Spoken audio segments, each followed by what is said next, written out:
सलाम लाहौर, शहर की सब बातों और सिटी 10 में मैं हूं आपकी मेज़बान सीमल हाशमी। इस दुआ के साथ कि आपका आज का दिन अच्छे तरीके से गुजरे और जुमा बहुत बहुत मुबारक हो आप लोगों को। मौसम आज कैसा रहेगा ये बताते हैं। सुबह 6 बजे के करीब दर्जा हरारत 30 डिग्री सेंटीग्रेड रिकॉर्ड किया गया, 9 बजे 33 डिग्री सेंटीग्रेड और 12 बजे एक्सपेक्ट किया जा रहा है 36 डिग्री सेंटीग्रेड। 3 बजे के करीब 36 डिग्री सेंटीग्रेड, 6 बजे 35 डिग्री सेंटीग्रेड और 9 बजे के करीब 32 डिग्री सेंटीग्रेड। मौसम की सूरत हाल आपको बताएं।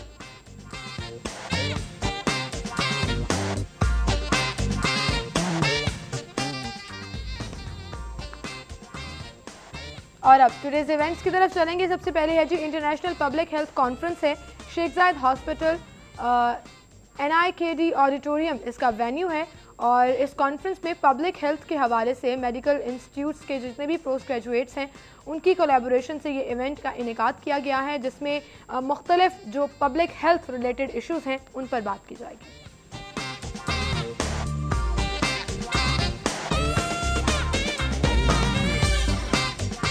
आगे बढ़ेंगे और टॉप स्टोरीज का जिक्र करेंगे। डेली सिटी 42 हमारी लीड स्टोरी। लाहौर में कॉन्गो वायरस ने खतरे की घंटियां बचा दी हैं, 2 मुश्तबा जो मरीज हैं सर्विसेज अस्पताल दाखिल हुए।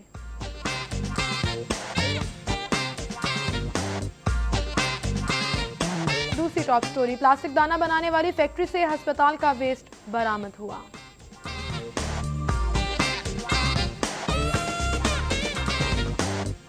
तीसरी टॉप स्टोरी, सर्दियों में लोड शेडिंग का तोड़, ठोकर से जल्लो तक नई गैस पाइपलाइन बिछाई जाएगी। और गैर मुल्की सरमायाकारी का खैर मकदम किया जा रहा है जी, पंजाब में हर मुमकिन सहूलियात फराहम की जाएंगी। मियां मोहम्मद शहबाज शरीफ।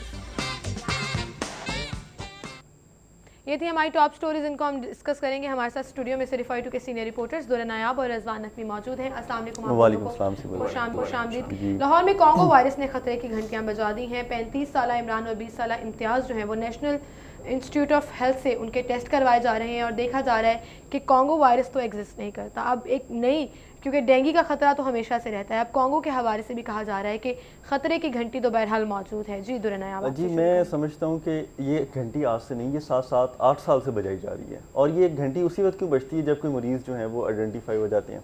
और पिछले दिनों ये पूरे पंजाब में मामला फैलना शुरू हो गया था। रावलपिंडी से लेके डेरा गाजी खान तक, रहीम यार खान तक, ये आपको सारे ऐसे मरीज़ जो हैं वो जो इन मवेशियों से बीमारी से लाहक होता है, शिकार होते हैं, वो निकलना शुरू हो गया। और इस वक्त लाहौर में अगर डेंगू से बात की जाए तो हमेशा ये होता है कि प्री प्लान मीटिंग्स हो जाती हैं। इस पर भी प्री प्लान मीटिंग्स हुई हैं। चीफ सेक्रेटरी ने मीटिंग ली है पिछले हफ्ते, तमाम कमिश्नर DCOs को बुला के उस पर कॉन्गो वायरस की तैयारी करने के लिए कहा गया है। और ये भी एक ऑप्शन देखी जा रही है कि इस पर मंडी ही लाहौर से बाहर शिफ्ट की जाए, जिसके लिए कल प्रपोजल भी थी, खबर भी थी कि मंडी को शाहपुर कांजरा से लाहौर से बाहर मांगा मंडी लाने की भी तजवीज़ दी जा रही है। लेकिन मैं ये बता रहा हूँ कि इसका आइसोलेशन हल नहीं है। इसको अल्टीमेट आपने यही देखना है कि इसको किस तरह से ट्रीट करना है। और बाहर के ममालिक में अगर किसी को कॉन्गो हो जाए तो उसके लिए इस हद तक SOPs होते हैं कि उसके तमाम ट्रीटमेंट आइसोलेशन में होती है और खुदा ना खास्ता अगर उसकी डेथ हो जाती है तो उसको दफनाने का भी अमल आइसोलेट करके किया जाता है। अलहदा कब्रिस्तान का एक पोर्शन होता है, उसमें अलहदा से उसके लिए कब्र बनाई जाती है, उसको वहाँ पे उसको जो है वो दफनाया जाता है। उसके अलावा जो डॉक्टर होता है उसके लिए इतना सख्त SOP होता है कि वो जिस तरह खलाई आप देखते हैं कि खलाई सफर पर जाने के लिए एक पूरा वो आपने सूट पहना होता है, तो उसके लिए सूट पहना होता है, उसमें सारी चीज़ें की होती हैं। हम इसको बिल्कुल सीरियस नहीं लेते हैं, ये हमारी अब नेचर बन चुकी है कि हमने ये हो गया। इसके बाद एक और बड़ा दुनिया में ख़तरनाक एक वायरस है, वो 23 से पहले जीका वायरस। तो कल को खुदा ना खासा अगर जीका वायरस आता है तो आप क्या करेंगे? हम लोग सीरियस नहीं लेते जब पूरी दुनिया में वो इफेक्ट करता बिल्कुल सही। हम जब इंटरनेशनल रिसर्चेस चल रही होती हैं या इंटरनेशनली कोई एक हेल्थ के हवाले से कोई इस तरह का बूम आता है तो उसके हवाले से हम तवज्जो नहीं देते हैं। रिजवान साहब, अब कंटेजियस वायरस है ये और खुदा ना खास्ता अगर इन दोनों लोगों को वो कॉन्गो वायरस है तो इसका मतलब बहुत तेज़ी से ये फैल भी सकता है। बर्ड एवरी में तो स्याहों की पाबंदी लगा दी है कि वो बर्ड्स के साथ जितना इंटरेक्शन है वो अब कम हो जाएगा, मतलब बर्ड एवरी में भी नहीं जाएंगे और इस तरह से चीज़ों को कंट्रोल किया जा रहा है। लेकिन इसके अलावा क्या किया जा रहा है, इसके अलावा किस तरह से इस सिचुएशन को हल किया जा रहा है? सिमल, अभी तो देखें ईद उल अज़हा आ रही है, ईद कुर्बान के मौका पर जानवरों की बड़ी तादाद है जो कि दूसरे शहरों से यहाँ पर मुंतकिल होगी। उसमें ये वायरस जो है ये भेड़, बकरियों, उसके अलावा कुत्तों में ये चीचड़ पाए जाते हैं, उनसे फैलता है। तो शहर में जगह जगह पे आप देखते हैं कि जैसे ही ईद कुर्बान आती है तो जगह जगह पे मंडियाँ लग जाती हैं, लोग 10-10, 12-12 जानवर लेके गलियों में घूमते हुए नज़र आते हैं।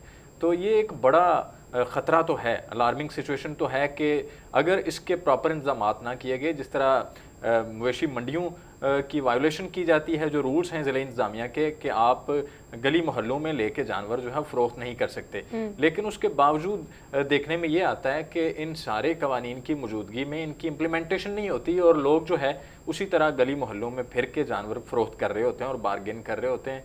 और इसका आप देखते हैं कि मुख्तलिफ़ जगहों पर ऐसी जानवर लेके सदके के बकरे अभी भी लोग जो है वो बैठे होते हैं, लेकिन उनके खिलाफ किसी भी किस्म की कार्रवाई अमल में नहीं लाई जाती।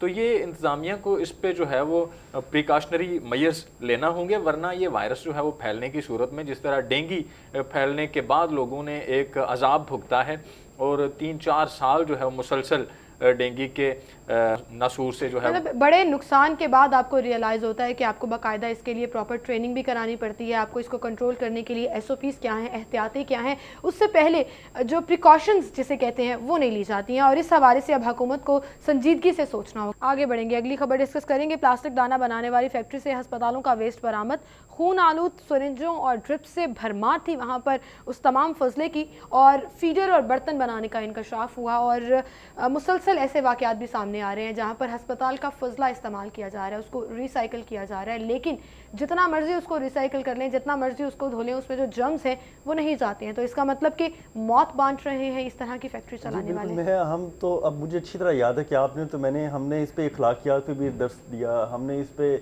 इंसानी हमदर्दी को, इंसानियत को भी बुनियाद बना के सोचने पे मजबूर किया। और ये नहीं कि इंतज़ामिया तो चलो जो हर धर्मी पे एक रूटीन पे चल रही है वो तो अपनी जगह रहेगी कि नोटिस कर देगी, सील कर देगी, अदालत में जाएंगे, सब कुछ डीसील हो जाएगा, कारोबार चलता रहेगा।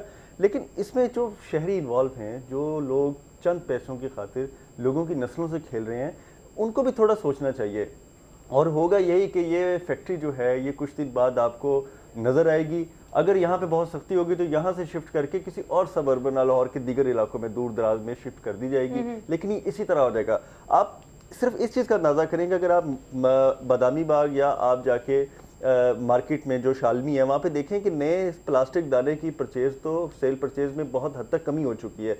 लोग परचेज़ ही नहीं करते, लोग रिसाइकल वेस्ट की तरफ ज़्यादा जाते हैं, और प्लास्टिक जो है वो लोगों ने कूड़े दानों से चुनना शुरू कर दिया है। नदी नालों, ये जो आपके गंदे नाले हैं, यहाँ से लोग जो हैं वो छोटे छोटे जो बच्चे हैं वो चुन रहे होते हैं। और कल एक और चीज़ भी ये सामने आई कि जिन्होंने रेड की थी महकमा माहौलियात के ऑफिसर, उनका ये कहना था कि जो वाइट प्लास्टिक दाना है वो सबसे महंगा बिकता है, ब्लैक सबसे सस्ता बिकता है, और अस्पताल के वेस्ट से जितना भी प्लास्टिक दाना बनता है वो वाइट कलर का होता है। बिल्कुल ऐसे। सो आप पैसों की खातिर जो है वो मौत बांट रहे हो। अब कल की अगर मैं वो फुटेज मतलब अगर आप उसकी बात करें, उमर असलम वहाँ पर गए थे, खून से भरे हुए बैग्स जो ब्लड बैग्स होते हैं वो वहाँ पर पड़े थे, और जब उस पे वहाँ पर काम करने वाले एक शख्स से बात की गई तो उनका कहना था कि हम इसको धो देते हैं, रीयूज करते हैं और जूतियाँ बना लेते हैं। कौन से वाइट दाने से जूतियाँ बनती हैं? बच्चों के फीडर बनाए जा रहे थे। कितनी परेशान कुन बात है कि वो बच्चे जो कि बिल्कुल मासूम हैं और अभी दुनिया में आए हैं, हम उन्हें क्या तोहफा दे रहे हैं कि उनको जो पहली चीज़ जिसमें उन्हें फीड कराया जाता है, आप उनके लिए फीडर ऐसे फुजला से फीडर बना रहे हैं। ये मुल्तान से फुजला जो है वो यहाँ पे अस्पतालों का वेस्टेज है जो कि यहाँ पे मुंतकिल किया जाता है। उसके बाद नहीं तो आपके अपने लाहौर के अस्पताल भी कोई दूध के धुले नहीं है, किसी एक भी अस्पताल में फुजला तल्फ करने की मशीन मौजूद नहीं है, इंसिडेंट्स है ही नहीं यहाँ पर जहाँ पे आप तल्फ कर सकते हैं। प्लास्टिक दाना जो है ये महंगा है और बहुत ज़्यादा ईरान से स्मगल होके आता है प्लास्टिक दाना। तो चूँकि स्मगलर्स जो हैं वो यहाँ तक पहुँचाते हैं, बाज़ फैक्ट्रीज जहाँ पे स्मगलर्स का नेटवर्क मौजूद है, ऐसे फैक्ट्री मालिकान जो कि उनसे प्लास्टिक दाना ख़रीद लेते हैं, इससे मुख्तलिफ मसनूआत बनती हैं, वो तो अफोर्ड कर लेते हैं चूँकि उन्हें एक लंबा चौड़ा मार्जिन होता है, वरना मकामी मार्केट से अगर वो ख़रीदें तो उन्हें बड़ा महंगा पड़ता है। उससे वो अशिया बना के अगर मार्केट में फ़रोख्त करें तो उनकी अपनी कास्ट भी शायद पूरी नहीं होती। तो ये लोग दुगना मुनाफा कमाने के चक्कर में इस तरह का घनौना कारोबार करते हैं और उससे कीमती जानों से खेलते हैं। लेकिन मामला वही है जिस तरह दुरे नयाब बात कर रहे थे, कन्विक्शन रेट बड़ा कम है, मामला कोर्ट्स में जाते हैं, उसके बाद सज़ाएं उतनी ज़्यादा नहीं है इनकी, ये बाहर आ जाते हैं, उसके बाद दोबारा से इनके पास इतना ये जमा कर लेते हैं ये सब कुछ करके कि फिलफोर इनकी बेल भी हो जाती है, ये दोबारा से कारोबार करते हैं। लेकिन हुकूमत की जानिब से इस पे प्लानिंग का फुकदान है। अगर हुकूमत इसको प्रॉपर तरीके से अखबारात में एडवर्टाइज़ कराए और ऐसे लोगों के नाम सीगा राज में रखे जाएं और उनको थोड़े बहुत इनामात दिए जाएं जो कि पॉइंट आउट करें कि ये चीजें कहाँ से आ रही हैं। इंसेंटिव्स देना बहुत जरूरी है, अदरवाइज आप चीजों को कंट्रोल नहीं कर सकेंगे। बहुत अच्छी बात की है कि आप इंसेंटिव दें, कुछ ना दें, थोड़ा बहुत उनको एक एजाजिया दें और उसको प्रमोट करें। और सेकेंडली एक बात बड़ी इंपॉर्टेंट उन्होंने की कि हमारी कानून साजी का, हमारी कानून साजी, जो कानून साज हैं वो या आपको गली मोहल्लों में ट्यूबवेल का इफ्तिताह करते नजर आते हैं, ठीक है जी, या गली नालियाँ उनको पता ही नहीं हमने असम्बली में जाके कोई कानून साजी भी करनी है। हम कहाँ वीक हो रहे हैं, हमारी एडमिनिस्ट्रेशन वीक हो रही है, हुकूमत की रेट खत्म हो रही है उनके इस वजह से। ये एक छोटी सी बात नहीं है कि हम असम्बली में गए, हमने 6-7 सेशन भुगते, चाय शाय पी और वापस आ गए। तो आप ये तो देखें कि हमने लॉस क्या किया है। हम बहुत सारे कानून बना सकते थे, नहीं बनाए। हमने बहुत सारे से कानून साजियों में तजवीज़ और फिर हमेशा ये किया जाता है कि छापा मारा जाता है। और इस फैक्ट्री की अगर बात करें तो रिहायशी इलाके के बीच में मौजूद है ये। सो एक तो आपका मुखबरी का निज़ाम जो है वो फेल हो चुका, क्योंकि आप उनको ना तो उनका नाम सिगाए राज में रखा जाता है, ना उस चीज का ख्याल किया जाता है, ना ही उनको किसी तरह से इंसेंटिव दिया जाता है कि वो इनकरेज कर सके। दूसरा, आप जाके सिर्फ फैक्ट्री सील कर देते हैं, आप रूट कॉज को नहीं देखते। ये फजला कहाँ से आया, कौन से अस्पताल का वेस्टेज है और किस तरह से डिट्रैक होकर यहाँ पहुंचा, इसकी भी इंक्वायरी करने की जरूरत है। बिल्कुल शीमल, ये मुख्तलिफ महकमों की नेग्लिजेंस है। अगर ये मुल्तान से वेस्टेज जो है यहाँ तक पहुँचा तो रास्ते में किसी ने नहीं रोका इसको कि किस चीज़ के लिए इसको ले जाया जा रहा है। उसके अलावा यहाँ पे कमर्शियल एक्टिविटी हो रही थी इस इलाके में, ये रेजिडेंशियल एरिया है और रिहायशी इलाके में कमर्शियल एक्टिविटी चल रही है, लेकिन इंतज़ामिया ने बिल्कुल इस पर कोई चेक नहीं रखा। तो इसमें सारे ही लोग जो हैं वो बराबर के ज़िम्मेदार हैं और महज थोड़ी बहुत कार्रवाई नज़र आती है, उसके बाद इनकी कन्विक्शन नहीं होती, इनको सही सजाएं नहीं मिलती, जिसकी वजह से इनके हौसले पस्त नहीं होते। ये कारोबार इसी तरह चलते रहते हैं, इनके पीछे बड़े बड़े लोग सिफारशी बन के आ जाते हैं, उसके बाद इनको छोड़ दिया जाता है। और नो वंडर कि इन्हीं हरकतों की वजह से हेल्थ डिपार्टमेंट फेल होता है, क्योंकि लोग बीमार होते हैं और फिर अस्पतालों पे प्रेशर भी बढ़ता है। पहुंचने तक कम से कम 10 से 12 एजेंसीज इन्वॉल्व होती हैं। आपकी लोकल पुलिस होती है, आपकी एंट्री और एग्जिट पॉइंट की सिक्योरिटी भी वहां पर मौजूद है, क्या वो चेक नहीं करते हैं? होती है आपकी दीगर जो है अमले, उन्होंने चौकियां लगाई होती हैं। इतना सब कुछ हो जाने के बावजूद भी अगर वो लाहौर में आके प्रॉपर किसी जगह पे पहुंच जाता है तो इससे बड़ी अलार्मिंग सिचुएशन कोई नहीं हो सकती। बिल्कुल सही। नाज़रीन, हम मजीद खबरें भी डिस्कस करेंगे। वन वेलिंग के हवाले से क्रैकडाउन शुरू किया जा रहा है, बाकायदा इश्तिहारात भी जो हैं वो दिए जा रहे हैं और एक अवेयरनेस फैलाई जा रही है, क्योंकि 14 अगस्त आ रही है और 14 अगस्त पे हमेशा इस तरह के मनचले जो हैं वो करतब दिखाते नजर आते हैं, साइलेंसर उतार देते हैं, वन वेलिंग में इन्वॉल्व होते हैं। इस पर हम ज़रूर बात करेंगे। एक छोटी सी ब्रेक लेते हैं, ब्रेक के बाद दोबारा हाजिर होंगे।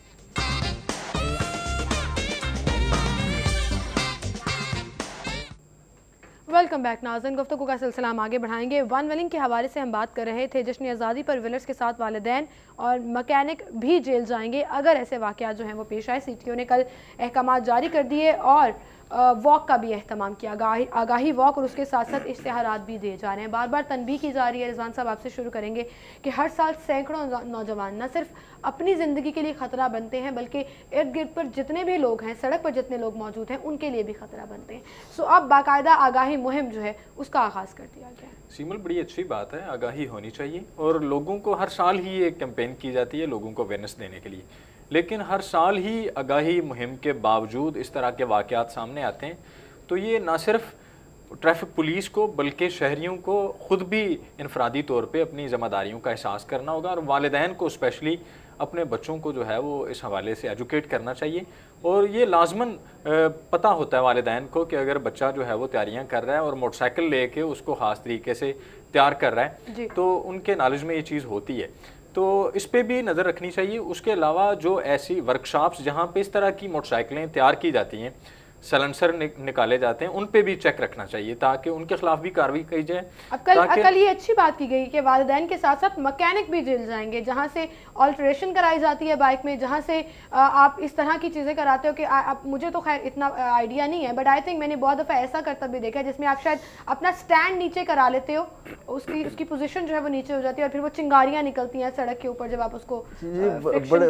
बड़े करतब होते हैं और आपको पता है कि लाहौर ये जो है वो बिल्कुल एक मौजिद किस्म की एक शहरी हैं और वो हर नेगेटिव साइड पे तो दिमाग बहुत इजाद करते रहते हैं। तो बात ये है कि बहुत अच्छी बात है कि देर आए दुरुस्त आए, लेकिन इस हवाले से थोड़ा सा पुलिस का मैं ये भी एक रवैया मैं इसमें से डिस्करेज करूंगा कि वो जब मीटिंग्स हाई लेवल की होती हैं और उसमें बैठ के आदाद शुमार होते हैं और मीडिया रिपोर्ट्स की बात होती है तो बरमला अगर कोई वज़ीर आला का इजलास है या है उसमें कहते हैं जी ऐसी बात नहीं है, ये तो गलत रिपोर्टिंग की जा रही हैं। और यहाँ पे तो कोई वन विलिंग नहीं हो रही, यहाँ पे कोई भी जो है ये फुटेज कोई हमने लोगों को पैसे देके तो नहीं बनाई, आप खुद देख सकते हैं कि किस तरह वन विलिंग के साथ साथ बाइक पे वो लेट जाते हैं। और मेरे सेल्फ एक्सपीरियंस में है कि जो बड़े इजलास जो लोग उनको गुमराह बाकायदा तौर पर किया जाता है और झूठ बोला जाता है कि जी ये लोग तो जख्मी जी आपस की लड़ाई में हो गई, ये तो मोटरसाइकिल से गिरे नहीं है। फिर हॉस्पिटल के डेटा को मैनिपुलेट किया जाता है, उसमें बताया जाता है जी ये तो आपस में लड़ाई में चोटें लग गई जी, ये तो मोटरसाइकिल से गिरे नहीं है।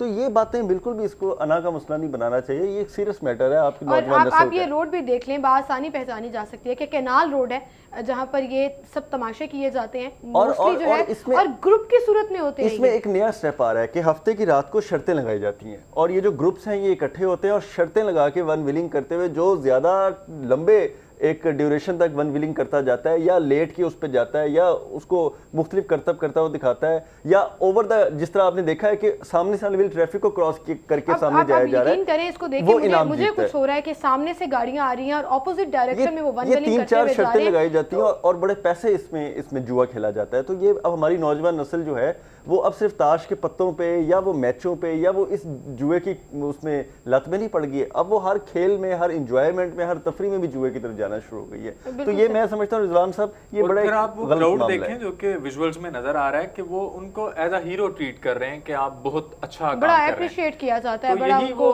नफ्सियाती एक अमर है कि जब आप एक नेगेटिव चीज को एक बड़ा बहादुरी वाला काम बना के शो करते हैं तो फिर लोग इसकी तरफ आना शुरू हो जाते हैं।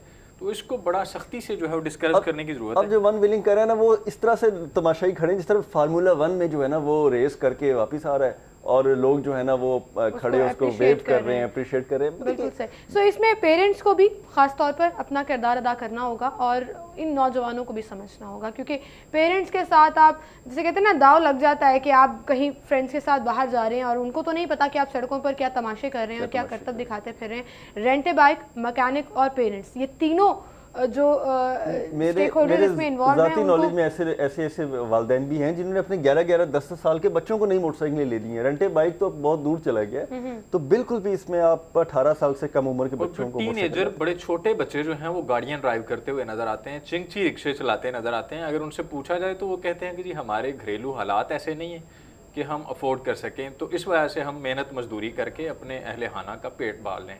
लेकिन उसके साथ साथ एक दूसरा पहलू भी है कि उनकी अपनी जानों को भी खतरा है। वो मुकाबले और मुसाबकत की दौड़ में रेसें लगाते नजर आते हैं चिंगची रिक्शों पे, लेकिन ट्रैफिक पुलिस उनके खिलाफ कार्रवाई नहीं करती। और अब खास तौर पर हमेशा कोई भी इवेंट आता है, कोई भी फेस्टिवल आता है तो उस दौरान ये चीज़ें बहुत ज़्यादा देखी जाती हैं। मसलन ईद की छुट्टियां बहुत ज़्यादा लंबी हो गई थी और उसमें कितने हादसा हुए थे, हम मुसलसल मैंने उसका रेफरेंस दिया था कि उसको झुटलाया गया, उसको मीडिया में हमें गंदा किया गया कि जी पता नहीं हम जान के मामला तो उठा रहे हैं, हमें क्या जरूरत है। ये चीज़ें तो वो थी जिनके घरों तक हमने जाके रिपोर्ट किया कि इनके घरों से बाकायदा हम लाइव दिखाते रहे। और अब जश्न आज़ादी है और जश्न आज़ादी पर भी यही होता है। ऊपर से वो आबी वीकेंड पे रही है कि संडे को 14 अगस्त है, तो आप देखिएगा कि हफ्ते और इतवार की रोज अब इनके लिए बड़ा इम्तिहान होगा कि किस तरह ये तैयब हफीज चीमा साहब की मैं इस चीज़ को जरूर अप्रिशिएट करूंगा कि आप कम अज कम उन्होंने थोड़ी सी कैद की सजा और जुर्माने की जो उन्होंने सजा रखी है, ये बहुत अच्छा है। और ये पहले हो जाता तो हो सकता था कि पहले फर्क पड़ता, लेकिन अब मुझे बहुत उम्मीद है कि वज़ीर आला पंजाब खुद भी विजिलेंट हो गए। हमने कल भी रिजवान साहब ये खबर डिस्कस की थी जिसमें उन्होंने बाकायदा क्रैकडाउन शुरू करा दिया है और मुतल्लिका थाने के खिलाफ कार्रवाई होगी अगर उस इलाके में वन विलिंग पाई गई। तो तमाम डिपार्टमेंट्स को इन्वॉल्व किया जा रहा है, ट्रैफिक पुलिस जो है, ज़िला इंतजामिया जो है वो अपना किरदार अदा करेगी। तो ये जब कोऑर्डिनेशन होती है रिजल्ट हमेशा बेहतर होता है। यहाँ पे वन विलिंग हो रही है, रेस्क्यू भी बहुत इफेक्टिव है। और मैं शहरियों से भी रिक्वेस्ट करना चाहूंगी कि अगर आप खुद भी देखते हैं कि कहीं पर वन विलिंग की जा रही है तो फौरन उसको भी जो है वो आप रिपोर्ट कर सकते हैं, 15 पे कॉल करके बता सकते हैं, बिकॉज इट्स अ क्राइम। आप अपनी जिंदगी के साथ साथ अपने इर्द गिर्द के लोगों के लिए भी नुकसान के बायस बन सकते हैं। सो लोगों को भी इन्वॉल्व होना होगा। मतलब अगर मैं सड़क पर जा रही हूँ और मुझे नजर आ रहा है कि वहां पर वन विलिंग की जा रही है तो डेफिनेटली मैं उसको जरूर बिल्कुल आपकी कॉल चलाना बनता है, आपको इतला देना बनता है। सही, आगे बढ़ेंगे। एक जिस तरह कि आपने ये कहा कि जिस तरह खबरों को झुटलाया जाता है और मीडिया पर जो चीज बताई जाती है उसको निगलेक्ट किया जाता है, हम फेस करते हैं। आगे बढ़ेंगे और अगली खबर जो आजकल हाइप क्रिएट हुई है, बच्चे अगवा हो रहे हैं शहर से, उस चीज़ को भी पुलिस की जानिब से डिनाई किया जा रहा है और बार बार ये कहा जा रहा है कि ये एक सोशल फैक्टर है, बच्चे घरों से भाग जाते हैं। लेकिन अभी भी बहुत बड़ी तादाद में बच्चे ऐसे हैं जो घरों में वापस नहीं आए हैं और अरसा दराज गुजर गया, तो वो बच्चे कहाँ गए? अगर अगवा बराए तावान नहीं है तो फिर वो कौन सा ग्रोह है जो इसमें मुलव्वस है? शिमल, बिल्कुल जिस तरह के मुख्तलिफ खबरें आ रही हैं कि बच्चों के अगवा के बाद उनके अज़ा फ़रोख्त करने के हवाले से भी खबरें जो हैं वो गर्दिश कर रही हैं। लेकिन पुलिस इन खबरों को भी बदस्तूर झुटला रही है। पुलिस यही कह रही है कि अगवा नहीं हो रहे, बल्कि जो भी बच्चे बाजियाब हो रहे हैं उनकी फैमिलीज़ को प्रेशराइज़ किया जा रहा है। इवन के बच्चों को ये कहा जा रहा है कि आप मीडिया के सामने ये कहें कि हम अपनी मर्ज़ी से गए थे और हम घर वालों से झगड़ने के बाद जो है वो घर से निकले थे। वो पुलिस ये कह रही है कि बच्चे लापता हो रहे हैं, अगवा नहीं हो रहे, जबकि वालिदैन की जानिब से बारहा ये शिकायत की जा रही हैं। और यहाँ पे भी कई वालिदैन हैं जो कि हमारे ऑफिस में आए हैं और उन्होंने आके रिपोर्ट किया है कि हमारे बच्चे अगवा हुए हैं और पुलिस जो है अगवा की FIR नहीं काट रही। की कॉल्स आई हैं और सारे ऑर्गेनाइज क्राइम उनको उसमें सारी चीजें समझ आ रही हैं। अब समनाबाद से 13 साला अमान कमर लापता हुआ, उसका कोई सुराग नहीं लगाया जा सका। इस्लामपुरा में खातून 12 साला ईमान को अगवा कर रही थी और वो पकड़ी गई और मुख्तलिफ इलाकों में मुख्तलिफ लोगों को शक की बुनियाद पर पकड़ा भी जा रहा है। एक पैनिक भी क्रिएट हुआ हुआ है, लेकिन दर हकीकत भी तो ये चीजें मौजूद हैं। ऑन रियलिटी ग्राउंड भी तो बच्चे अगवा हो रहे हैं। ऐसे वाक़यात अमान कमर की बात की, ये मेरे बहुत अच्छे दोस्त का भतीजा है और मैं इस केस से बहुत ज़्यादा वाकिफ़ हूँ और इसकी बहुत सारी जो आउटकम्स हैं उनसे भी वाकिफ़ हूँ, जो कि अभी शायद मुनासिब नहीं कि हम डिस्कस करें। लेकिन ये एक बहुत जेन्युइन केस है और ये एक बाकायदा अगवा का केस है और इसमें पुलिस को तकरीबन बहुत सारे शवाहिद मिल भी चुके हैं और मिल भी रहे हैं और उस पर काम भी कर रही है, उसको ऑन भी अब कर रही है। तो मुझे समझ नहीं आता कि चलें और हम तो झूठे हैं, लेकिन वक्त तो बताता है ना कि कौन झूठा है और कौन सच्चे, फ़र्क करता है। आज वज़ीर आज़म साहब ने इजलास ले लिया, कोर्ट ने सुमोटो ले लिया, तो इन्होंने राइट फिगर पेश कर दी है, वरना तो ये तो कभी भी ना मानते और कभी भी ना होते। आप 10 में से 3 केसेस की बुनियाद पे ये नहीं कह सकते कि 10 के 10 केसेस आप ऑन एवरेज स्टेटमेंट नहीं दे सकते कि ये पंजाब ने ये बाकायदा स्टेटमेंट जारी की थी 2 दिन पहले कि ये बिल्कुल भी कोई मुनज़्ज़म गिरोह नहीं है और अगवा के वाक़यात जिस तरह रिपोर्ट हो रहे हैं ऐसी कोई सूरत हाल नहीं है। तो जब पुलिस के सरबराह जो हैं इस बात को मानने के लिए तैयार नहीं है, तो नीचे वाले अफसरान भी उसी पैटर्न पे चल रहे हैं, अपने सरबराह को ही फॉलो कर रहे हैं। वो भी नहीं मान रहे कि अगवा के वाक़यात हो रहे हैं, बल्कि पुलिस इस सारे मामले को जो है वो बच्चों की गुमशुदगी या बच्चे लापता हो रहे हैं इस मामले को जो है ये रंग दिया। हालांकि ऑर्गेनाइज्ड क्राइम है और आप भी जानते हैं, हम भी जानते हैं कि ऐसे बहुत से माफियाज मौजूद हैं जो इन बच्चों को खुदा ना खास्ता उनके अज़ा निकाल लेते हैं, उनको किसी और शहर में जाकर उनकी 6 माह साल तक जो है वो तरबियत करके उनको गदागर बना देते हैं और वो सड़कों पर भीख मांगते नजर आते हैं। फिर दहशतगर्दी के लिए भी खुदा ना खास्ता इस्तेमाल किए जाते हैं। बहुत से एस्पेक्ट्स हैं अगर आप सोचने पर हैं। और कल भी एक इन्वेस्टिगेशन पुलिस दूसरे इजला से आके उन्होंने लाहौर में इन्वेस्टिगेट किया कि हमें पता लगा कि बच्चा यहाँ पे पाया गया है। ये ग्रोह है जो आपस में मिल रहे हैं और वो इधर उधर के बच्चे एक्सचेंज करके मुख्तलिफ अटैम्प्ट्स करते हैं। कुछ कहते हैं कि तवान की अटैम्प्ट करते हैं, तवान की नहीं हो तो उनको भिखारियों के ग्रोह में बेच दिया जाता है, उस पर मुसारा कर देते हैं। कुछ बेगार कैंप में भी आपके बच्चे जो हैं वो सुबह से दूसरे सुबह ले जाए जाते हैं। और तीसरा जो और चौथा जो बड़ा अहम फैक्टर है कि ख़ास तौर पर वो बच्चे जो 10 से 15 साल के दरमियान होते हैं वो एक हॉट फेवरेट होते हैं टेररिस्ट हैंडलर्स के लिए, कि वो उसका ब्रेन वॉशिंग करके उसको अपनी टेररिस्ट एक्टिविटी में हैंडलिंग करते हैं। और ये सारी एज जो है ना, मैं फिर वही बात कर रहा हूँ कि अगर वालिदैन को नहीं पता और वालिदैन कहते हैं जी कि हमें नहीं पता बच्चों की कंपनी क्या है। मैंने आज से 3 साल पहले यहाँ बैठ के ही मैंने कोई एक बात की थी कि आप अपने बच्चों की यूनिवर्सिटियों में, कॉलेजेस में, हॉस्टल्स में ये चीज़ देखेंगे कि कल को वहाँ पे आपकी लाइल्मी जो है वो आपके लिए इस अज़ाब तक पहुँचेगी कि आपको पता ही नहीं आपकी कंपनी। आप पेरेंट्स को भी अपना किरदार अदा करना होगा, लेकिन किस हद तक कंट्रोल करें। पेरेंट्स के सामने ऐसे वाक़यात हुए हैं कि बच्चों को वो उठाकर जो है वो, जैसे कल उमर असलम बता रहे थे कि वैन में डाल के ले गए, जब उनका पीछा किया गया तो वो वैन से बाहर फेंक गए। किस हद तक कंट्रोल कर सकते हैं पेरेंट्स? पुलिस को अपना किरदार अदा करना होगा, वो बरी ज़बान नहीं हो सकती ऐसे स्टेटमेंट्स देकर।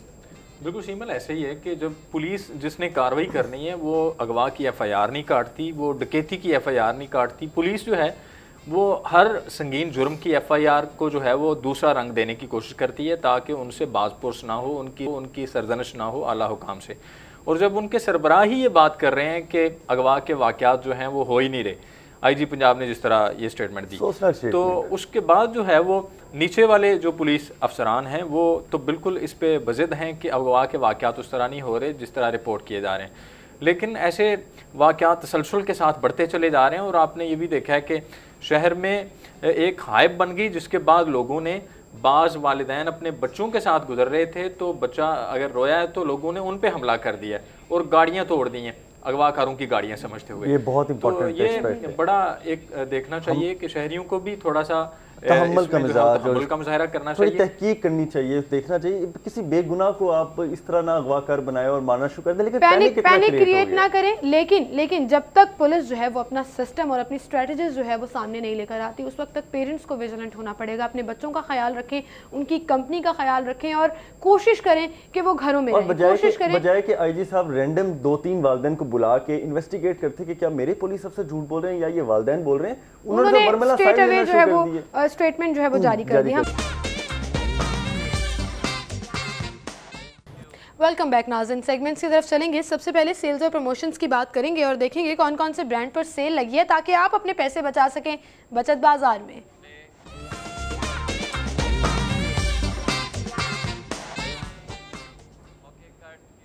जी, बचत बाजार में सबसे पहले हमारे पास ब्रांड है निम्से और निम्से पर सेल लगी है। अप टू 50% तक आपको ऑफ मिलेगा। जाकर शॉपिंग करें और अपने आधे पैसे आप बचा सकते हैं।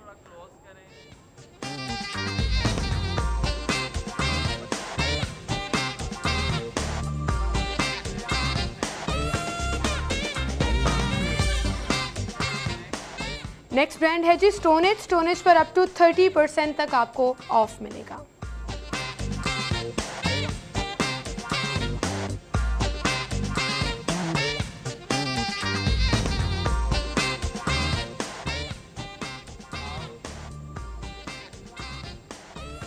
हाइपरस्टार अगर आप जा रहे हैं तो टपाल दानेदार पाउच पैक है जी 950 ग्राम्स और रिटेल प्राइस है उसकी 690, प्रमोशनल प्राइस है 621। आप 69 रुपीज़ बचा सकते हैं।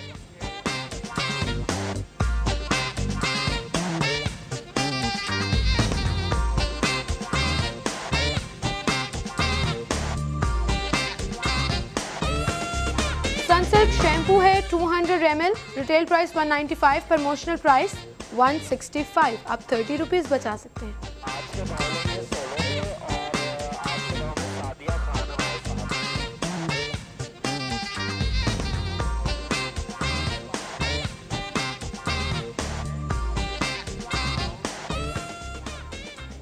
और अब अगले सेगमेंट की तरफ चलेंगे जिसमें ओपन मार्केट का रुख करेंगे। सब्जियों और फलों की बात होगी आज के भाव में।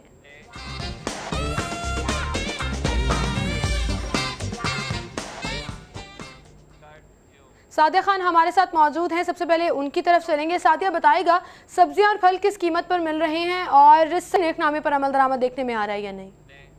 जी, मैं मौजूद हूँ मुगलपुरा ओपन मार्केट में। आज अगर हम सब्जियों और फलों के रेट्स के हवाले से बात करते हैं तो आपको बताती चलूँ कि सब्जी की कीमतें जो हैं वो कुछ ज़्यादा हैं और फलों की कीमतें जो हैं वो कुछ मुनासिब हैं, जिसकी वजह से अगर हम बात करते हैं सार्फिन की तो सार्फिन ने सुख का सांस लिया। उनका ये कहना है कि खुदा करके कुफर टूटा और इंतज़ामिया को भी होश आया है कि सब्जियों के साथ साथ फलों की कीमतें जो हैं उनको भी कम करना है। तो आज अगर हम सब्जियों की बात करते हैं तो यहाँ पर आलू जो है वो 25 रुपये, प्याज 20 से 25 रुपये के दरमियान फ़रोख्त किया जा रहा है। लहसुन देसी 210 रुपये किलो के हिसाब से फ़रोख्त किया जा रहा है। अदरक यहाँ पर 90, बैंगन यहाँ पर 40 रुपये किलो के हिसाब से फ़रोख्त किया जा रहा है। खीरा यहाँ पर 45 रुपये किलो के हिसाब से फ़रोख्त किया जा रहा है। पालक की कीमत 25 रुपये है।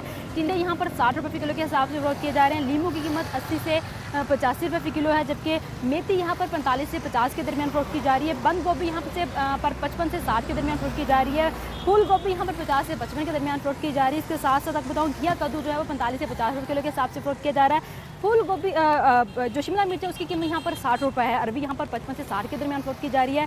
भिंडी यहाँ पर 70 रुपये किलो के हिसाब से फ़रोख्त की जा रही है। मटर 150 है, करेले 80 रुपये हैं। अगर हम बात करते हैं फलों की तो फलों की कीमतें कदरे बेहतर हैं, जिस पर सार्फिन ने भी सुख का सांस लिया। उनका कहना है कि जी हमेशा से जो है वो सब्जियों की कीमतें ज़्यादा कम होती हैं, लेकिन फल ऐसे हैं जिनकी कीमतें हमेशा ज़्यादा रही हैं। तो अब अगर जो है मौसमी फल भी जो है वो कदरे उनकी कीमतें बेहतर हुई हैं। यहाँ पर आम जो है वो 80 रुपये किलो के हिसाब से फ़रोख्त किया जा रहा है। केला यहाँ पर 60 से 70 के दरमियान फ़रोख्त किया जा रहा है। अमरूद जो है वो 50 से 70 के दरमियान फ़रोख्त किया जा रहा है। उसके साथ साथ आपको बताते चलूँ सेब की कीमत 60 से 80 है। अंगूर 150 से 160 के दरमियान फ़रोख्त किया जा रहा है। सार्फिन का ये कहना है कि इंतज़ामिया को चाहिए कि म्यार के साथ साथ फलों और सब्जियों की जो कीमतें हैं उनको भी कम किया जाए। हम उतार चढ़ाव देखते आते हैं सब्जियों की कीमतों में, लेकिन फलों की कीमतों में जो है वो उससे से कमी वाकई नहीं होती। तो इंतज़ामिया को हमेशा से ये एक फोकस रखना चाहिए कि अगर सार्फिन को, ख़रीदारों को आपने रिलीफ देना है तो सब्जियों के साथ साथ फलों की कीमतें भी कम होनी चाहिए। तो आज यहाँ पर हमने देखा है कि सब्जियों की कीमतें हैं जो ज़्यादा हैं, जबकि फल कदरे बेहतर हैं, फलों की कीमतें बेहतर हैं। तो मौसमी सब्जियाँ जो हैं उनके रेट्स आज भी यहाँ पर काफ़ी ज़्यादा हैं। जी, मौसमी सब्जियों के रेट ज़्यादा हैं, लेकिन बाकी चीज़ों में जो है वो कीमतों में कदरे कमी नज़र आ रही है। शुक्रिया सादिया खान, आप हमारे साथ मौजूद थी। नाज़रीन, ज़हन चॉप पर अगर आप जा रहे हैं तो बीफ आपको मिलेगा 490 रुपये में, मटन है 840 में।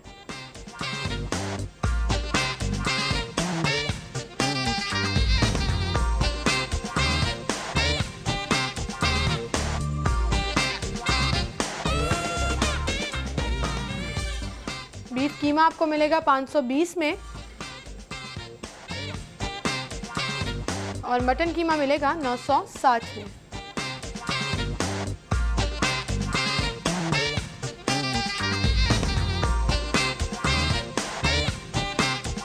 गवर्नमेंट रेट के मुताबिक जिंदा मुर्गी 112 रुपए किलो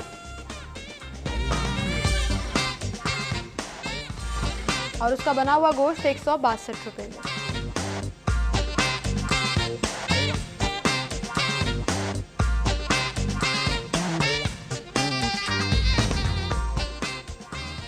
परचून से अंडे हैं 93 रुपए दर्जन, थोक से 91 रुपए और गोरमे पर अवेलेबल हैं 92 रुपए में।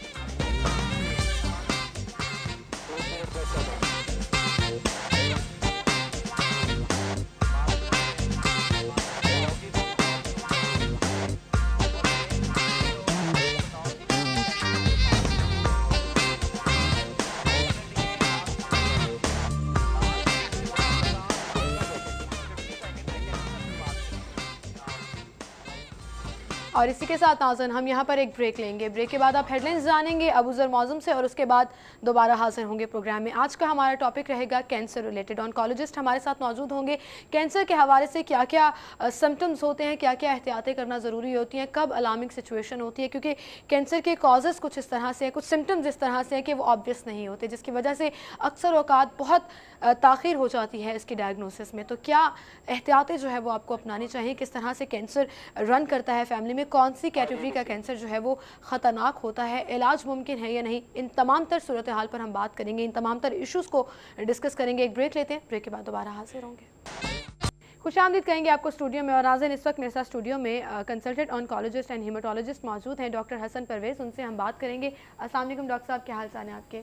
Thank you so much for coming and I already told them कि आज हम कैंसर से रिलेटेड बात करेंगे स्पेशली, क्योंकि कैंसर एक ऐसी डिजीज़ है जो बहुत तेज़ी से फैल रही है और लोगों में अवेयरनेस बहुत कम है। और सबसे पहले तो मैं यही जानना चाहूँगी कि क्यों बहुत तेज़ी से फैल रही है? पाकिस्तान में बहुत केसेस रिपोर्ट हो रहे हैं अब। आई थिंक इसमें कई पॉजिटिव फैक्टर्स हैं। डाइट है, स्ट्रेस है, खाने की चीज़ों में पोल्यूशन है, एनवायरमेंटल पोल्यूशन है।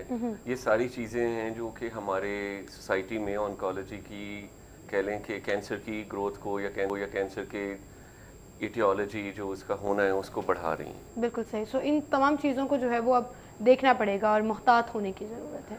आई थिंक लेवल तो ये बहुत इंपॉर्टेंट है कि कैंसर की वजूहात को देखा जाए और सोसाइटी में इसको कैसे कम कर सकते हैं, कॉज को, कि वो शुरू ही ना हो, वो इम्पोर्टेंट है। लेकिन उसके ऊपर इतना ज़्यादा काम हो नहीं रहा अनफॉर्चुनेटली। बिल्कुल सही। सो जेनेटिक भी होती हैं कुछ कैंसर टाइप्स जो हैं वो जेनेटिक भी हैं? जी, कई कैंसर्स हैं जो कि फैमिलीज में रन करते हैं। जैसे ब्रेस्ट कैंसर है, उसकी ख़ास टाइप है जिसमें एक देखा गया है कि एक जेनेटिक म्यूटेशन होती है। अगर वो हो पेशेंट्स में तो उनकी बेटियों को उन फैमिलीज में कैंसर ज़्यादा होता है। इवन उन्हीं फैमिलीज के अंदर ओवेरियन कैंसर और एंडोमेट्रियल यूट्राइन बच्चादानी का भी कैंसर ज़्यादा देखा जाता है। सही। ये इसके ऊपर काम हो रहा है। इसी तरह पेनक्रेटिक कैंसर्स के कई सिंड्रोम्स हैं कि जिन फैमिलीज के अंदर वो रन कर रहे होते हैं। बिल्कुल सही। अच्छा, कॉमन कैंसर्स कौन कौन से हैं जो पाकिस्तान में बहुत ज़्यादा पाए जाते हैं? जी, हमारे यहाँ lung cancer, breast cancer, colon cancer बड़ी आंत का और लिम्फोमास जो गदूदों का कैंसर है, ये 4 मोटे कॉमन कैंसर्स हैं जो नज़र आते हैं। बिल्कुल सही। और इसकी कुछ रीजंस जो हैं वो रिसर्च में सामने आई कि क्यों ये कैंसर जो है वो ज़्यादा देखे जा रहे हैं यहाँ पर? देखिए, जैसे पोल्यूशन है एनवायरमेंटल, वो जब हम हवा को इनहेल करते हैं हमारे लंग्स को इंजर करती है, इसलिए लंग कैंसर उससे रिलेटेड है। स्मोकिंग है बहुत बड़ा एक रीज़न। और जो हमारे घर जो फैक्ट्री एरियाज़ हैं वो रेजिडेंशियल एरियाज़ के करीब हैं, इसलिए जो उनकी हवा में जो पोल्यूशन है वो हम इनहेल करते हैं। इसी तरह जो उनका वेस्ट है पानी के अंदर, वो भी हमारे पानी को पोल्यूट करता है। ये ज़्यादा लंग कैंसर पे है। लेकिन अगर आप ब्रेस्ट कैंसर पे आएँ, इस पर काफ़ी कंट्रोवर्शियल सी डिबेट्स हैं।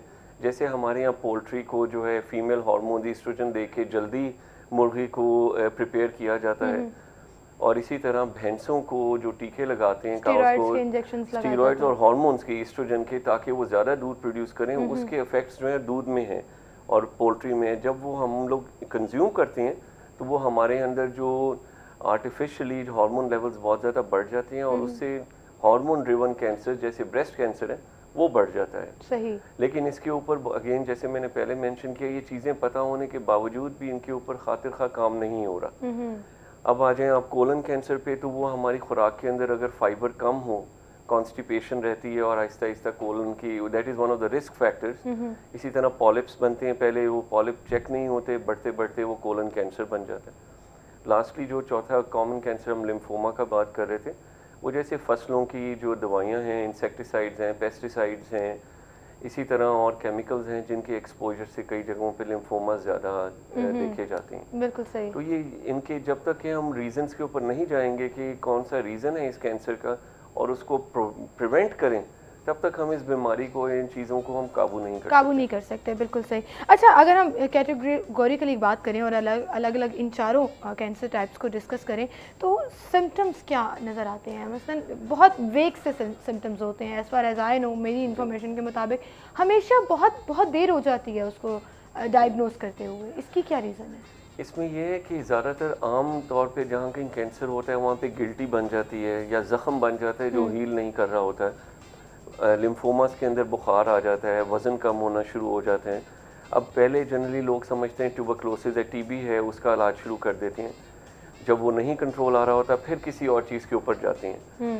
इसी तरह अगर कोई किसी जगह से बलगम में खून आ रहा है या उल्टी के अंदर खून आ रहा है, स्टूल्स के अंदर ब्लड आ रहा है, वो कोलन कैंसर की तरफ जाता है। अगर बलगम में ब्लड आ रहा है तो लंग कैंसर का सिम्टम बनता है। खांसी है जो ख़त्म नहीं हो रही, चलती जा रही है, या अगर कभी गर्दन में या किसी बगल में कोई गिल्टी नज़र आ रही हो या फीमेल्स को ब्रेस्ट में लंप फील हो, तो वो कोलन, इसका ब्रेस्ट कैंसर का और लंग कैंसर के इसी तरह के ही सिम्टम्स हैं। लेकिन इम्पॉर्टेंट बात यह है कि जब कोई चीज़ एबनॉर्मल हो, कोई सिम्टम हो या कोई गिल्टी महसूस हो, अपने करीबी किसी डॉक्टर के साथ रुजू करना ज़रूरी है ताकि वो टेस्ट कर सकें कि आया ये कैंसर है या कोई इन्फेक्शन से रिलेटेड बात है। मसलन अगर लंग कैंसर की हम बात करें, सो लंग कैंसर में कौन सी अलार्मिंग सिचुएशन है जहाँ पर आपको डॉक्टर को दिखाना बहुत ज़रूरी है? अबनॉर्मेलिटीज़ क्या है इस कैंसर में? जैसे आपकी खांसी अगर प्रोलॉन्ग हो रही है, खुश्क है या बलगम आ रहे हैं। नंबर 2, अगर बलगम में ब्लड आता है या आपका वज़न कम हो रहा है, इस तरह हड्डियों में दर्द हो रही है, तो आपको फ़ौरन जो है, ख़ास तौर पे अगर आप स्मोकिंग करते हैं या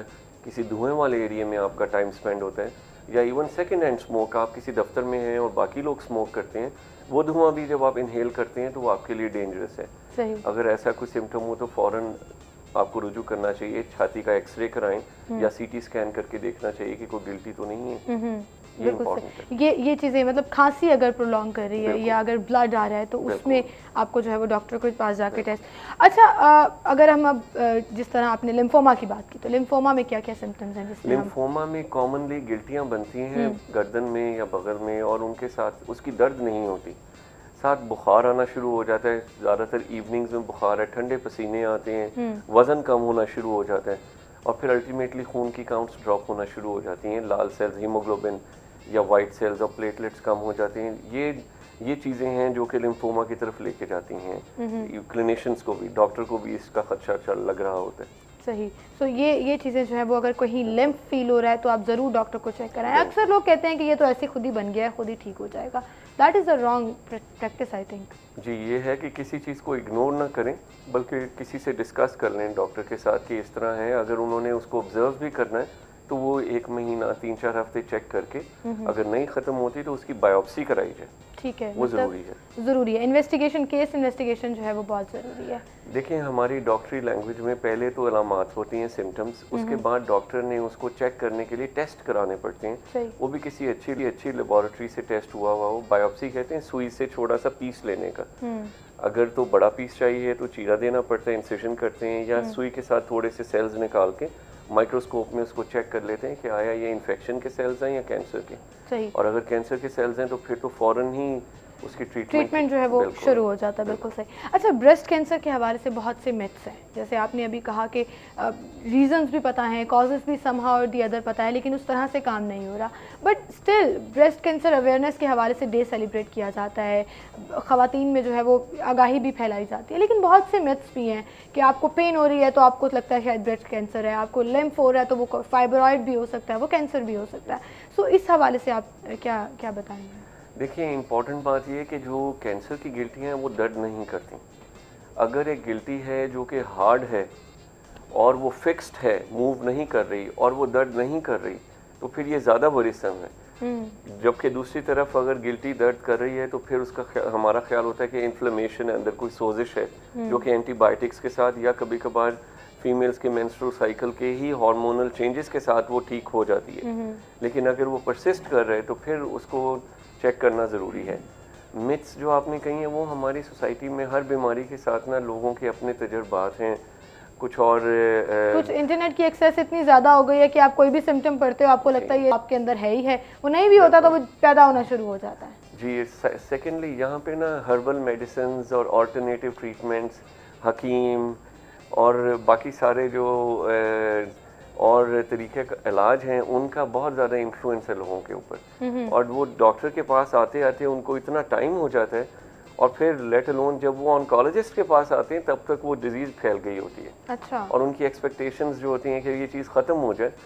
अनफॉर्चुनेटली हम कैंसर के अंदर हम 100% क्योर के ऊपर, कई बीमारियों में तो है, लेकिन मेजॉरिटी ऑफ द बीमारियों में जब मरीज़ आपके पास आता है स्टेज 3 या स्टेज 4 पे, जब कैंसर फैल चुका है, तब हम उसको ख़त्म नहीं कर सकते, हम सिर्फ श्रिंक कर सकते हैं, कंट्रोल कर सकते हैं, क्योर नहीं कर सकते। लेकिन इसकी रीज़न क्या है, क्यों हमेशा स्टेज 3 स्टेज 4 पे? मैं बहुत से लोगों को जानती हूँ जिनका लेट डायग्नोस हुआ और उसके बाद वो क्योरेबल नहीं था एंड वो फिर जानलेवा साबित हुई वो जो बीमारी थी। क्यों हमेशा लेट स्टेज पे जाके डायग्नोस होता है? बहुत कम ऐसा देखने में आता है कि फ़ौरन ही शुरू में ही पकड़ा गया और उसका इलाज हो गया। आप सही कह रही हैं। असल में हमारे यहाँ हेल्थ केयर की एक डिस्पैरिटी है। आप लाहौर शहर में एक इंसान को अगर कोई गिल्टी है वो तो सीटी स्कैन भी करा लेंगे, डॉक्टर के पास भी आ जाएंगे, लेकिन एक आम देहाती जो अपने गांव में है उसको कितनी देर लगेगी कि वो किसी डॉक्टर के पास पहुंचे। पहले वो किसी नॉन डॉक्टर हकीम या कोई क्वैक्स उनके पास जाएगा, 5-6 महीने वहाँ से इलाज कराएगा, उसके बाद कहीं जाके वो लाहौर या किसी बड़े रीजनल इंस्टीट्यूट में आएगा। जब तक हम उनके डोर स्टेप पे उनको अच्छा क्वालिटी केयर नहीं देंगे तब तक हम इसको ब्रेक नहीं कर सकते, इस विशस लूप को। बिल्कुल सही। अच्छा, ये जो क्या हमेशा एक स्पेशलाइज्ड डॉक्टर ही चाहिए होता है इसको डायग्नोस करने के लिए, या जो आम डॉक्टर हैं फॉर एग्जांपल जिन्होंने सिर्फ MBBS किया है और आम फिजिशियन है, क्या वो भी इसकी सिम्टम्स को कैच कर सकते हैं या देख सकते हैं कि ये सीरियस केस है या ये नहीं है? क्योंकि अक्सर ये भी होता है कि वो मिस डायग्नोस कर देते हैं और वो एंटीबायोटिक्स पे लगा देते हैं और वो कितना कितना अरसा उसी में गुजर जाता है। आपकी बात बिल्कुल ठीक है, it is a very critical point कि हम ये सोचते हैं कि जो MBBS डॉक्टर हैं वो सारी चीज़ें कवर कर लेंगे। बात यह है कि हमारी मेडिकल एजुकेशन में ऑन्कोलॉजी के ऊपर सिर्फ चंद लेक्चर्स दिए जाते हैं, it is not taken up as a serious topic. तो वो MBBS डॉक्टर को कुछ चीज़ें तो पता हैं, लेकिन जब वो चीज़ें उसके कंट्रोल से बाहर हो रही हूँ या समझ ना आ रही हूँ, वहीं पे ही पॉइंट होता है कि आप किसी प्रॉपर ऑन्कोलॉजिस्ट या किसी और फील्ड के स्पेशलिस्ट के पास मरीज़ को भेज दें। हम एक चीज़ होती है कि आपको पता हो कि कौन सा काम आप कर सकते हैं और कौन सा काम आप नहीं कर सकते। उस लाइन की डिमार्केशन भी शऊर के साथ आती है, शऊर के साथ आती है, और ये अवेयरनेस के हवाले से जो है वो बात ज़रूर करेंगे। और बहुत से लोगों की क्यूरीज भी होती हैं कैंसर के हवाले से, उस पर भी बात करेंगे। आप हमें लाइव कॉल भी कर सकेंगे, 0423-540-7233 नंबर है।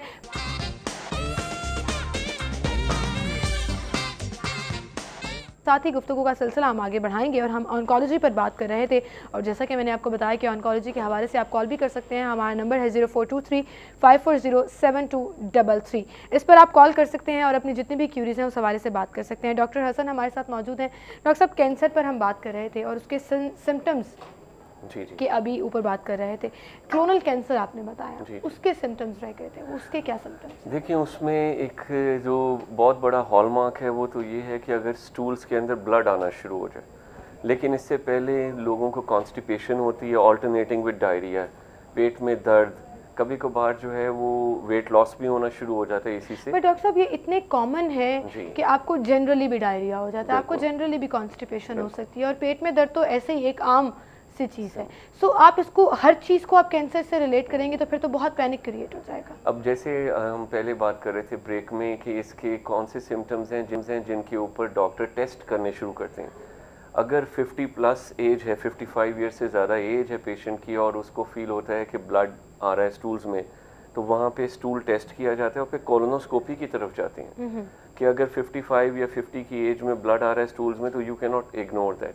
खून की काउंट ड्रॉप हो जाती है और फिर हम कैमरा डाल के कोलोनोस्कोपी करते हैं कि अगर वहाँ कोई मैस है तो उसकी बायोप्सी करते हैं। इससे हमें पता चल जाता है कि वहाँ कैंसर डेवलप हो रहा है, अर्ली स्टेज पे ही पकड़ा जाता है, ताकि फिर आप सर्जरी या ट्रीटमेंट की तरफ। लेकिन अगर आप किसी आम डॉक्टर के पास जाएंगे कि आपके स्टूल में अगर ब्लड आ रहा है, लेट्स से आपको कॉन्स्टिपेशन है, तो वो आपको आम मेडिसिन दे के उसको उसी तरह से ट्रीट करने की कोशिश करेगा, तो फिर डिले हो जाएगा और लेट हो जाएगा। बिल्कुल ऐसा है कि अगर आपने 2-3 हफ्ते ट्राई करके देखा है, दवाई के साथ ब्लड बंद नहीं हो रहा और सिम्टम्स परसिस्ट करें, तो वो डॉक्टर भी कोलोनोस्कोपी की तरफ सोचेगा और करेगा।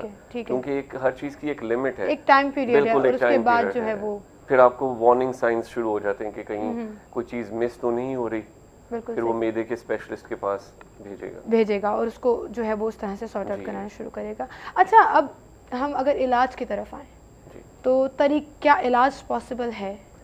देखिए, इलाज से पहले एक चीज है स्टेजिंग। वो ये है कि एक दफ़ा आपने बायोप्सी करके तो पकड़ ली है, पहले आपको पता होना चाहिए कि बीमारी का स्प्रेड कितना है। उसको हम मेडिकल टर्म्स में कहते हैं स्टेजिंग, जिसके लिए सीटी स्कैन या एमआरआई या एक नया टेस्ट है जिसे बोलते हैं पेट स्कैन। वो पूरे जिस्म की पिक्चर खींच लेते हैं और उनसे पता चल जाता है कि किन एरियाज में कैंसर फैला हुआ है। ये टेस्ट करा के डॉक्टर को और पेशेंट को आइडिया हो जाता है कि बीमारी की किस हद तक जिस्म के अंदर फैलाव हो चुका है। फिर आप आते हैं ट्रीटमेंट पे। सही। क्योंकि ट्रीटमेंट से पहले आपको पता होना चाहिए कि आपका दुश्मन जो है वो कहाँ कहाँ छुपा हुआ है, ताकि आप उसके मुताबिक दवाई दे सकें या इलाज कर सकें।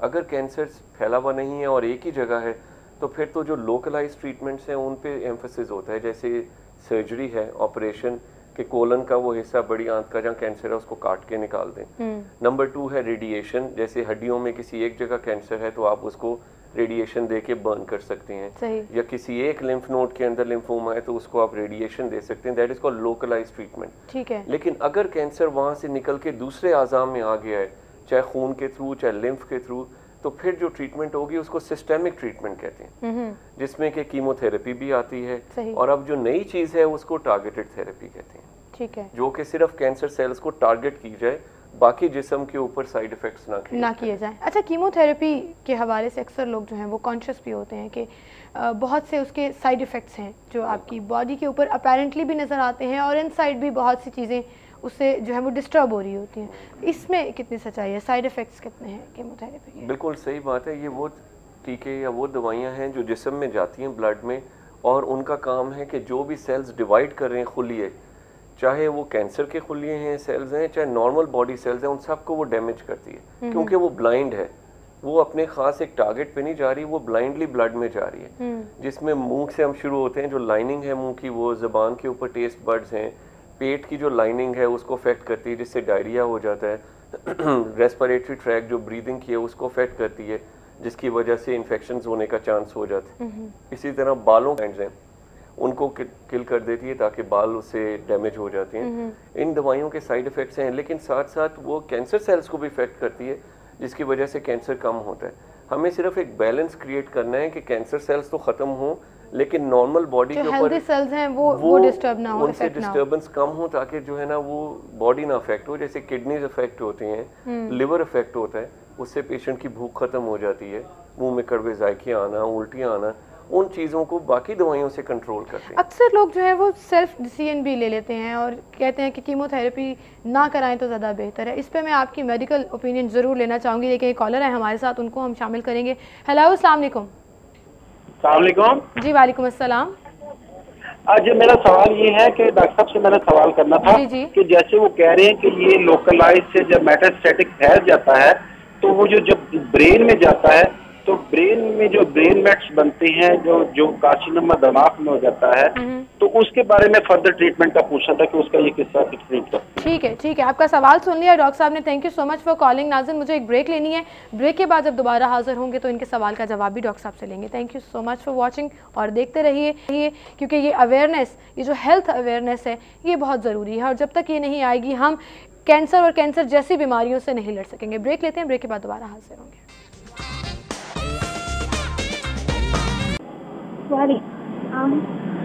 जी आयशा, सवाल बताइएगा, आपका क्या है? ये मुझे डॉक्टर साहब से कुछ अबाउट ब्रेस्ट कैंसर के बारे में जी जरूर पूछें, डॉक्टर साहब सुन रहे हैं आपको। मेरी एज 19 है और मैं आयशा बात कर रही हूँ फ्रॉम सरगोदा, और मुझे डॉक्टर साहब से ये पूछना था कि I am feeling something extra, मतलब मैं कुछ एक्स्ट्रा फील कर रही हूँ राइट साइड, तो बाद औक़ात तो आई एम फीलिंग नॉर्मल, लेकिन बाद औक़ात जब मैं बैठी होती हूँ तो मुझे फील होता है कि कुछ एक्स्ट्रा है और उसके होने का एहसास भी होता है। वगैरह भी होती है या it's just a guilty? Ayesha, आपको पेन वगैरह भी होती है उस गिल्टी में या सिर्फ फील होता है, मैस फील होता है? मतलब है कुछ ऐसा है। पेन होती है आपको? दर्द होती है? दर्द नहीं, मतलब कभी कभी थोड़ी सी पेन होती है और फील होता है कि यहाँ पे कुछ है। ठीक है, thank you so much Ayesha for calling.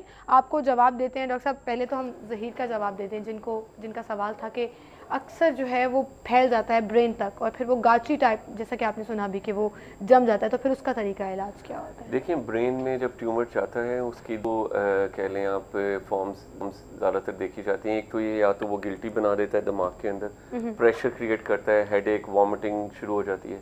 उसमें तो हम रेडिएशन ही देते हैं, उस एरिया को, दिमाग के या बाकी करीबी हिस्से को भी रेडिएशन दे देते हैं ताकि वो ख़त्म हो जाए। नंबर 2, दिमाग के इर्द गिर्द एक फ्लूइड है CSF।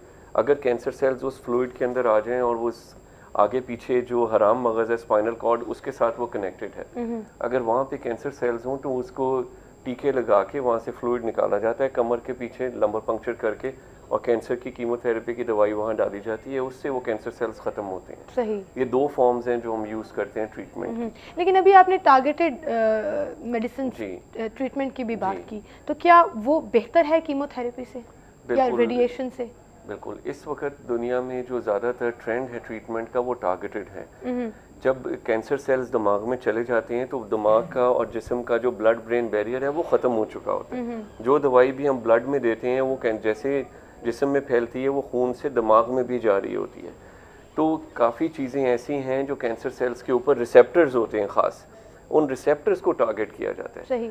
ऐसी दवाइयाँ आ चुकी हुई हैं इंजेक्शन की फॉर्म में भी और टैबलेट की फॉर्म में भी, जो जिस्म में जाके कैंसर सेल्स के ऊपर, खुलियों के ऊपर जो रिसेप्टर्स हैं जहाँ से कि वो ग्रो करते हैं या जहाँ से वो न्यूट्रिशन सक करते हैं, ब्लड सक करते हैं, उनके ऊपर वो चिपक जाती हैं। ठीक है। जब वो चिपक जाएं तो वो कैंसर सेल की ग्रोथ कम हो जाती है, स्लो हो जाता है, वो डॉर्मेंट हो जाता है। सही, मतलब और वो स्क्वीज होना शुरू हो जाता है। वो स्क्वीज हो जाता है, कई जगहों पे तो मर भी जाता है, सेल डेथ भी देखी जाती है। लेकिन ज़्यादातर जो है वो उसको डॉर्मेंट कर देते हैं। जैसे आप देखेंगे फ्यूचर में इंशाल्लाह ऑन्कोलॉजी की प्रैक्टिस ऐसी ही होगी जैसे डायबिटीज़ और हाइपरटेंशन है इंशाल्लाह। एंड आई होप कि ये इतना कॉमन हो और ये जो प्रैक्टिस है ऑन्कोलॉजिस्ट इतने ज़्यादा हों ताकि ये अवेयरनेस और इसके साथ साथ फिर तरीका इलाज जो है वो एडवांस होता रहे और फिर इसका इलाज मुमकिन होता रहे, क्योंकि जिस रेशो से बीमारी बढ़ रही है उस रेशो से जो है वो रिसर्च उस तरह सामने नहीं आ रही है। क्वाइट ट्रू, आई एग्री कि इसको गवर्नमेंट लेवल के ऊपर इसके ऊपर रिसर्च की बहुत ज़रूरत है, फंडिंग की ज़रूरत है कि हम लोग उसको फॉलो करते हैं जो वेस्ट में हो रहा है। वो लोग अपनी रिसर्च अपनी सोसाइटी के मुताबिक कर रहे हैं कि वहाँ पे कैंसर के क्या रीजंस हैं। हमें उन रीजंस के अलावा यहाँ पे अपने लोकल रीजंस को भी देखना है। यहाँ पे कैंसर रजिस्ट्री बनी हो कि कौन से इलाके से कौन से कैंसर ज्यादा आ रहे हैं। बिल्कुल सही, वो रीजन वाइज भी आप उसको कैटेगराइज कर सकते हो और फिर उस रीजन पे आप जाके रिसर्च करें कि क्यों यहाँ पे ये वाला कैंसर ज्यादा आ रहा है। क्या इनका पानी में कोई पोल्यूशन है, एनवायरनमेंट में कोई पोल्यूशन है, या डाइट में कोई ऐसी चीज है जाके यहाँ पे इस किस्म के कैंसर आ रहे हैं। जैसे पान खाते हैं लोग, गुटखा खाते हैं, नस्वार खाते हैं, उससे हेड एंड नेक के एरिया का कैंसर ज्यादा हो जाता है। तो अगर हम इन चीजों को जब तक रिसर्च नहीं करेंगे तो हम बीमारी के पीछे ही होंगे। हमें बीमारी से आगे होना है कि हमें पता हो कि इससे कैंसर कॉज करता है, हम मरीज को पहले समझाएं कि ये भाई ये चीज छोड़ दें आप ताकि कैंसर ना हो सके। बिल्कुल सही, वो जो प्रिकॉशंस हैं वो बहुत मैटर करती हैं। अच्छा आयशा हमारे साथ कॉलर थी लाइन पर और उनका सवाल था ब्रेस्ट कैंसर के हवाले से कि लिम्फ वो फील करती हैं, कोई गिल्टी सी फील होती है उनको और कभी कभी दर्द होती है, लेकिन अक्सर जब वो बैठी हुई होती हैं तो उनको फील होता है कुछ एक्स्ट्रा है उनकी ब्रेस्ट के ऊपर। देखिए अगर तो वो जो गिल्टी है वो फिक्स्ड है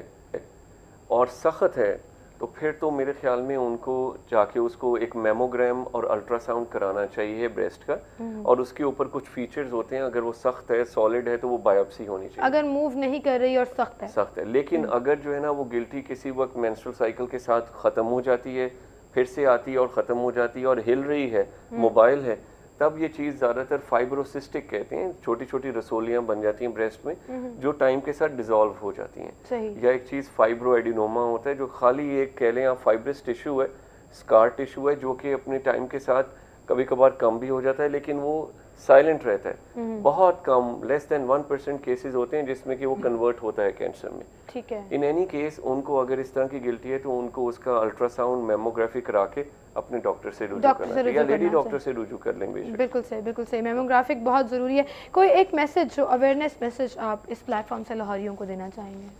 मेरा जनरल मैसेज यही होगा कि अपनी हेल्थ के बारे में ख्याल करें, जो खाना वो खाते हैं, जो खुराक उसके बारे में भी उनको अवेयरनेस होनी चाहिए कि इसमें केमिकल्स हैं, क्या चीज़ें, साफ़ सुथरा खाना खाएं, सब्जियां खाएं, फल खाएं और एक्सरसाइज करें। अगर हम ये चीज़ें करें तो हमारी लाइफ भी थोड़ी सिंपल होगी और इसमें काफ़ी चीज़ें हम अवॉइड कर सकते हैं। सिगरेट नोशी से अवॉइड करें, और अगर खुदा न खास्ता कोई सिम्टम्स जो हमने पहले डिस्कस किए हैं वो आते हैं, महसूस होते हैं, तो अपने करीबी डॉक्टर से रुजू जरूर करें। सेल्फ मेडिकेशन, क्वैक्स और जितने भी ऑल्टरनेट वेज हैं मेडिसिन के उनको अवॉइड करें क्योंकि इन अ लॉन्गर रन वो आपको फ़ायदा नहीं पहुंचाते बल्कि नुकसान पहुंचाते हैं। Thank you so much doctor साहब, आप हमारे साथ मौजूद थे, अच्छी खासी इन्फॉर्मेशन हमने लोगों तक पहुँचाई एंड आई होप कि लोग इसको याद रखें, जहन में रखें और अपनी हेल्थ का खुद ख्याल रखना शुरू कर दें। बहुत शुक्रिया आपका। इसी के साथ नाज़रीन आपका भी बहुत शुक्रिया प्रोग्राम देखने के लिए। इंशाल्लाह कल सेम टाइम पर फिर से मुलाकात होगी। अपना बहुत सा ख्याल रखिएगा। अल्लाह हाफ़िज़।